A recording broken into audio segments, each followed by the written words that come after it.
Hi friends, welcome to our YouTube channel. నేనైతే అండి ఆవాల్ని మా పిల్లల పేర్లతో వేశాను. బాగా వచ్చిందండి, నాకైతే చాలా బాగా నచ్చింది. నేనైతే ఒక బొచ్చులో మట్టి తీసుకొని ఆ మట్టి మీద ఏఆర్కే అని రాసి, ఏ అంటే అమ్ములు, ఆర్ అంటే రియాన్వి, కే అంటే కన్నయ్య, మా పిల్లలు ముగ్గురు పేర్లు రాసి దాని మీద ఆవాలైతే వేశానండి. బాగా వచ్చినాయి మొక్కలైతే. ఈ ఆవాలు మెంతులు కానీ ఏవైనా వితిన్ 3 డేస్లో మొక్కలు వస్తాయండి. అదిగోండి ఏఆర్కే అయితే వేశాను. మా పాప చేత వేయించానండి, నాకైతే బాగా నచ్చింది. దాని మీద కొంచెం పొడి మట్టేసి రోజు నీళ్ళు చల్లుతూ ఉన్నాను. 3 డేస్కి అయితే మొక్కలు రావడం అయితే స్టార్ట్ అయిందండి. వేసిన 3 డేస్కి అయితే అదిగోండి మూడో రోజుకి చిన్న చిన్నగా మొక్కలు రావడం అయితే స్టార్ట్ అయింది.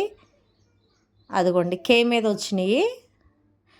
రోజు సాయంత్రం పూట అయితే అలా మనం నీళ్ళు చల్లుతూ ఉంటే వెంటనే వచ్చినాయండి మొలకలైతే. అదిగో చూడండి, ఏఆర్కే వస్తూ ఉన్నాయి మొలకలు. ఇదిగోండి ఇప్పుడైతే బాగా వచ్చినాయి. అంతే ఫ్రెండ్స్, వీడియో కనుక మీకు నచ్చినట్లయితే తప్పకుండా లైక్ చేయండి, షేర్ చేయండి, సబ్స్క్రైబ్ చేసుకోండి.